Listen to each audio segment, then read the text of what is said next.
Welcome to today's Global Connections program. I'm Bill Miller. What can various religions, religious leaders, and followers do to help create a better world and to reduce conflict? What role does the Religions for Peace organization play in helping them to bridge the gaps? We'll be back in just a moment to talk about these and other important issues.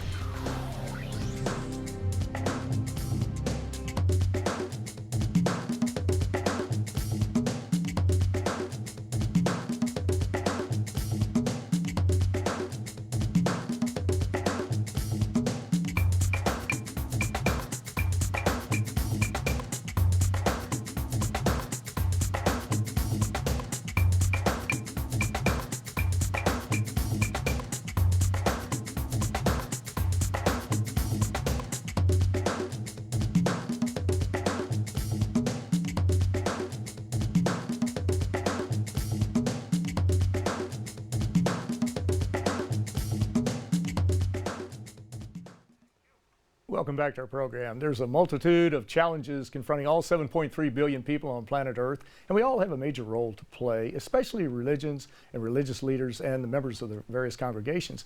My guest today is someone who's going to focus on this and talk about his group, the Religions for Peace organization. My guest today is Dr. William Vendley.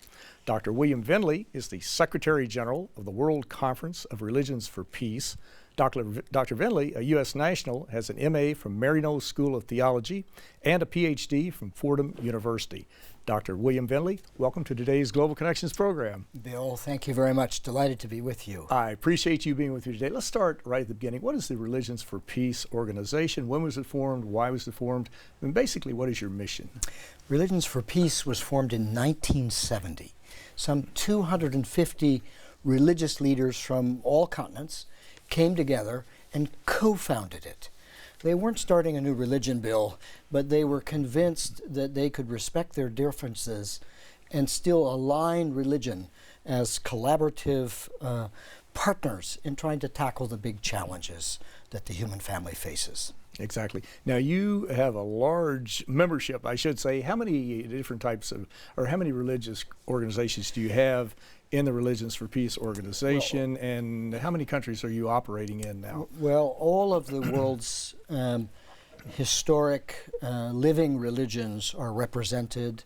This includes the associations of indigenous religions, as well as the very big membership religions like Christianity, like Islam, Hinduism, Buddhism, and smaller religions, Judaism, Jains, Sikhs, Baha'is, all quite a rainbow of remarkable religious faith traditions. Yes, exactly. You got the waterfront covered there. You have it a really large constituency. We're in 90 countries, growing about to 5 to 10 countries every single year. And these religious communities take ownership of their own national interreligious council, and it's solely dedicated to advancing collaboration for peace. Mm-hmm. Now, our viewers can go to www.rfp.org to get more information about what we're talking about today. Indeed. We see that there is a tremendous amount of diversity in this world. Without a doubt, there are over 6,000 languages. We have so many different cultural mores around the world. We have various ethnic groups around the world, religious organizations. How does your organization sort of provide, or not sort of, but provide a bridge amongst all of those diverse cultural, religious, economic, social interests that are out there? Bill, we do it in the most practical way you can imagine. Nobody leaves their religion when they come into the room in Religions for Peace. But at the very center of the table, we put common problems. Then the question is, what can your community do to help all of us solve this problem that we agree is a common problem? So it's very action-oriented from the very first moment. And once people lock arms in solidarity and stand side by side one another, solving the same problems, they build a relationship that's strong enough to abide their differences in a respectful fashion. Mm-hmm. Well, we would be remiss if we didn't talk at least a minute or two about Samuel Huntington, and many of us will recall the book that he wrote about the clash of civilizations and how I think he argued that there was a clash between various religions. Is that indeed the case, and does it have to be? Well, your last phrase, last question is the key. Does it have to be? we can look at history, we can look at the current reality on Earth, and we can say there are clashes, there are misunderstandings, misuses of religion. Religion becomes an identity marker, and then identity groups have problems among themselves. But there is ample evidence that it does not have to be like this. Long periods of time where people have lived with differences with great respect. And indeed, in my just several decades of working at this, I have seen a revolution spread around our Earth where it becomes normal for people of diverse religions to work together and respect each other in their differences. A little secret. I've seen not a few, but hundreds of religious people of different persuasions nudge the other and say to them very sincerely, "You've helped me to be a better whatever that person is, whether it's a Buddhist or a Muslim or a Christian." So the irony is that difference can actually foster a more profound appreciation of your own particular religion. Mm-hmm. Do you have, within RFP, do you do programs, do you multicultural religious workshops, do you bring together folks who may be from different religions who may have misunderstandings, or Sure. they come together to Sure. talk over their differences Sure. and hopefully to find common ground? Indeed, many people acknowledge that when they first came to Religions for Peace, they felt a sense of reluctance, a sense of unsurety, and many of those same people end up becoming global leaders of Religions for Peace. So this is a normal experience. We fear what we don't know, and we fear the groups we've not met. And working side by side with people transforms that into, from fear, maybe hostility, to actual bonds of not only respect, but even affection built. Exactly.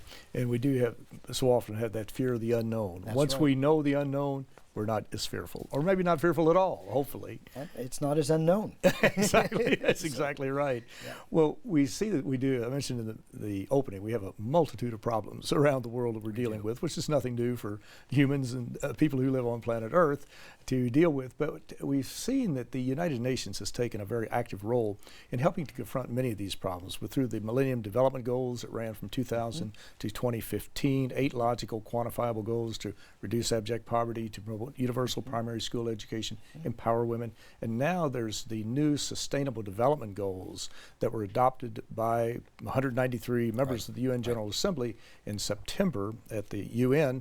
And there are 17 of them focusing on expanding those 8.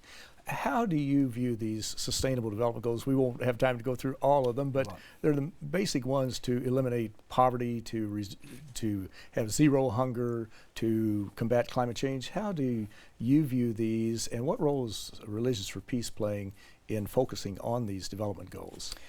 Well, the first comment, and I say it with a light touch here, this set of goals is so congenial to the religious communities of the world because it's a holistic vision of what human flourishing should look like. And Bill, you could take those 17 goals and you could say they divide in the following 4 ways.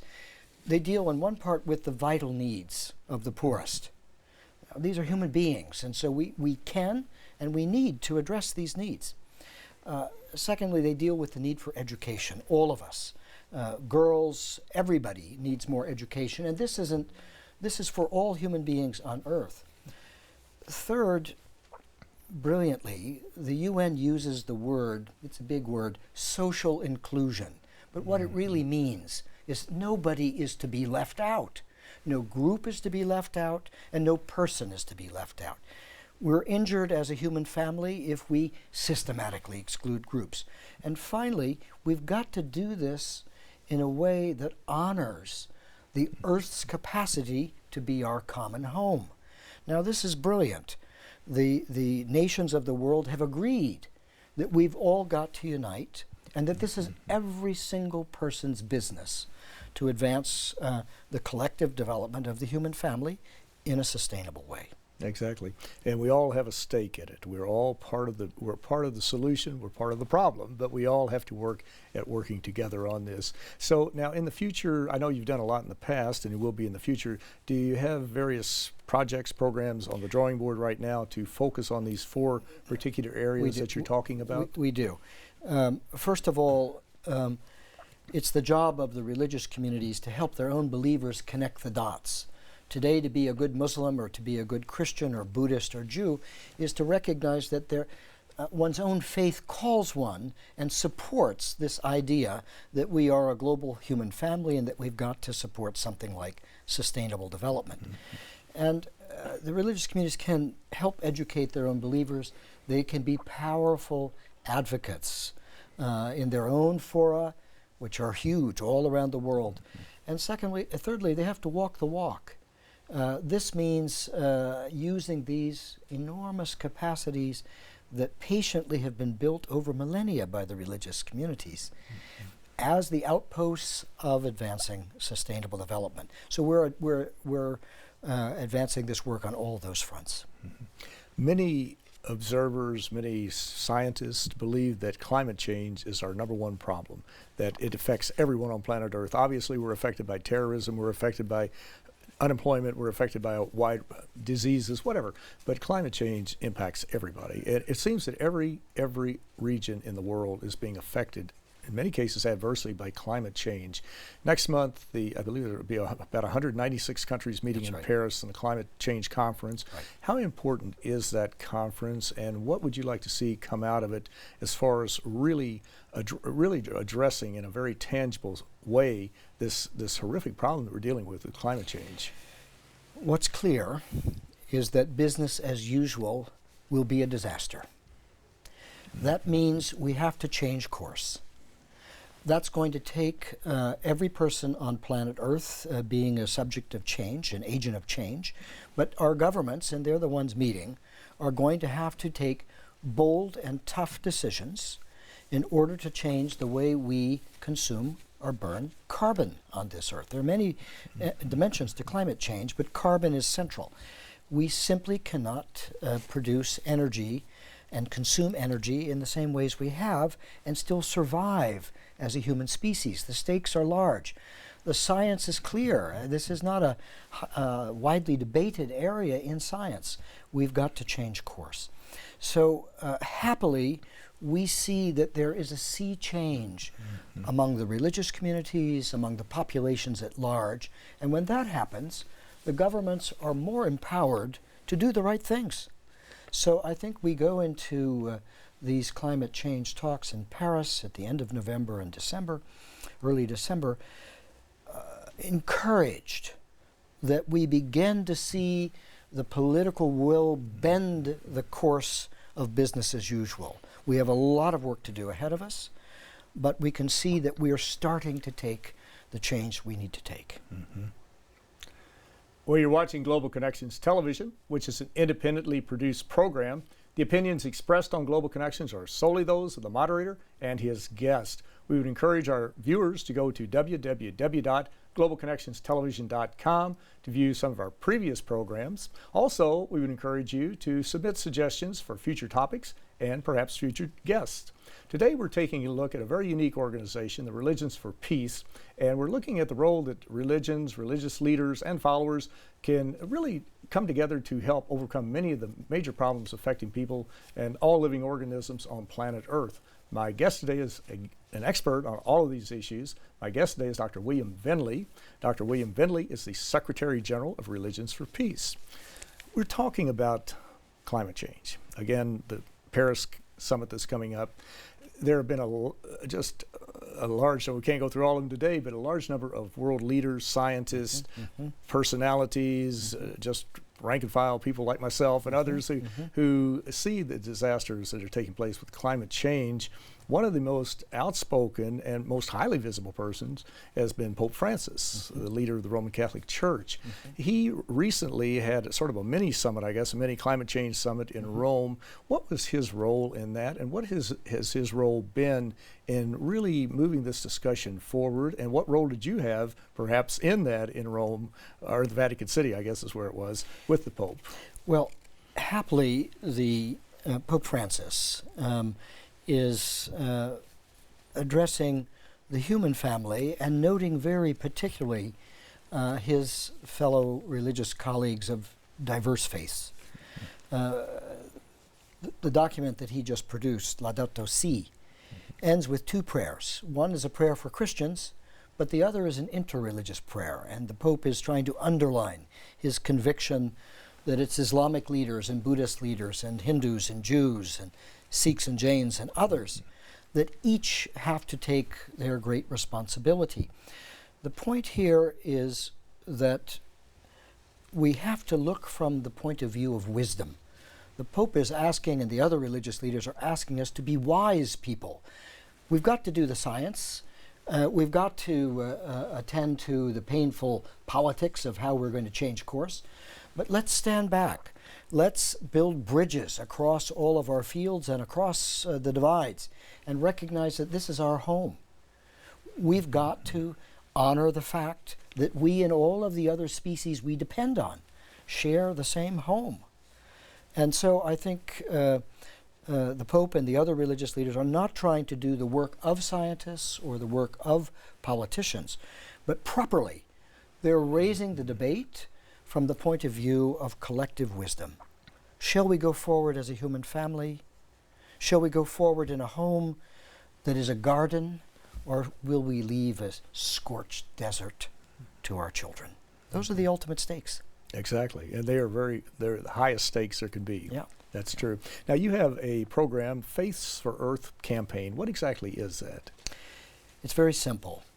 We have reached out to men and women of goodwill, many believers and many of goodwill from other sources all around the world to sign on to a very simple pledge calling upon their own head of state and certainly addressing the UN Secretary General, that we've got to go to renewable energies by 2050. This is simply a requirement. It's going to take all of us changing our habits. It's going to take special forms of relationship between developed states and developing states, the scientific community and the world of economy. But we can do this, Bill.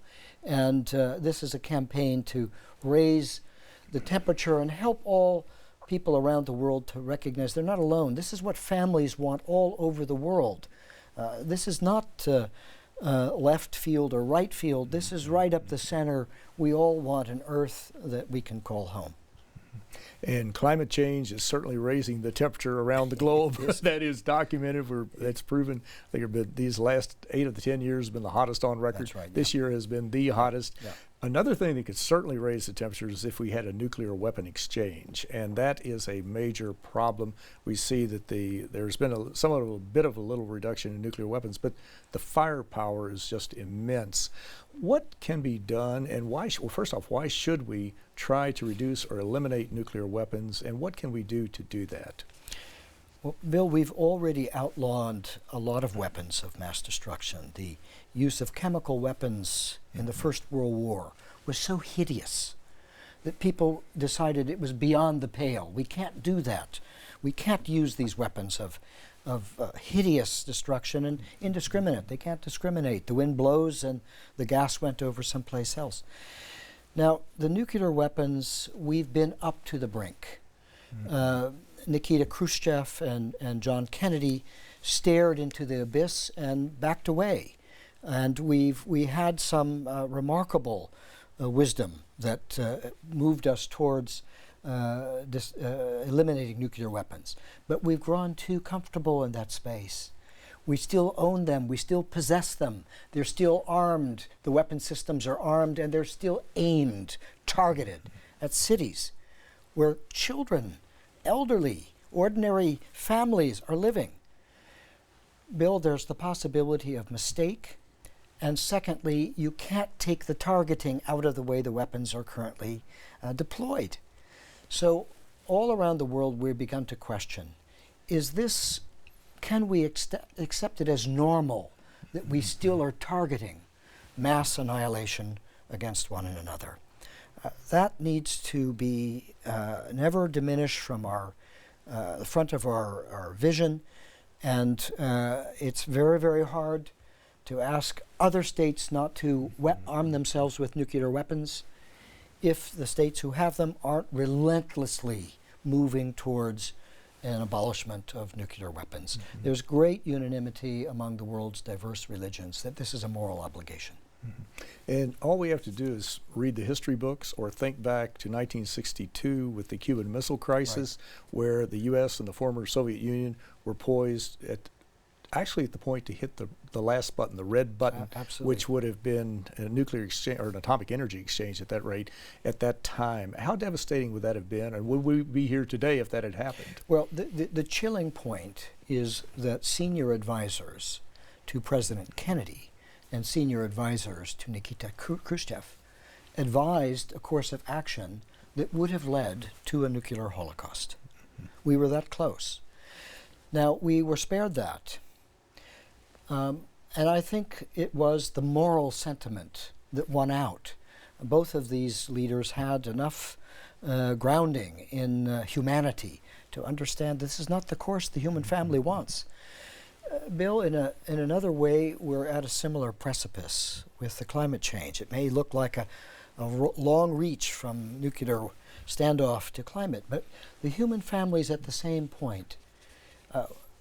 We have to change course, and I think that we can, and going back to Paris with climate change, we can do that, and we've got to complete the nuclear work as well. So these are areas where we need great technical expertise, but most of all, we need moral conviction, and that moral conviction has to be translated into political will. And that's where we really, I think, are able to build alliances across countries and across religions. Exactly. Well, this year we see it's the 70th anniversary of the United Nations, a relatively young organization created in 1945. The UN, the role of the United Nations, the mission of the UN, the programs have changed quite dramatically since the UN was basically founded out of the ruins, the ashes of World War II. But as you look at where the UN is today, you look at the issues we're dealing with that were not even on the table in 1945. Climate change, very few people talked about it or even thought about it. What would be your message for the world as far as how we should use the United Nations, could use the United Nations, and involve everyone to be actively participating in dealing with these problems, such as climate change or unemployment or whatever the case may be? Bill, if we didn't have the UN, we'd have to reinvent it. The simple facts are, as we live in a single world, we still live in different states, but these states have to cooperate. They have to cooperate about the air, the oceans, trade, the well-being of one. Today, we're as secure as the least secure among us. We have to cooperate, and the UN is the instrument of cooperation among the states. You are quite right there. It's very, very important. Now, I know you've been involved with many memorable personalities. You've been involved in some of the most dangerous places on the earth, dealing with some of the most intractable problems. Are there, in our last 30 seconds or so, are there one or two that come to the surface that that are perhaps that rise a little above some of the others, or some of the most poignant memories that you have, either of places, events, or people? There's so many. We all need good institutions, but we know there are places where the institutions are failing. Can we still say that reality is good? I was taken into a big field filled with refugees. It was a bare field. It was in Sierra Leone at the end of a brutal civil war. The trucks, the relief trucks, you couldn't hear them. They were still several weeks away. But is there reason for confidence and faith? Well, the Muslims brought me over to a part of the field where they'd laid sticks out in a rectangle. And they said, "Here, Dr. Vendley, come to our mosque." Well, there was nothing in the field except for people and refugees. And then the Christians took me over to the other side of the field, and they'd laid out sticks and said, "Here, Dr. Vendley, here's the church." Well, what I'm saying here, Bill, is that I'm impressed that when we're in the places of the greatest extremity, the greatest difficulty, the human spirit is still there.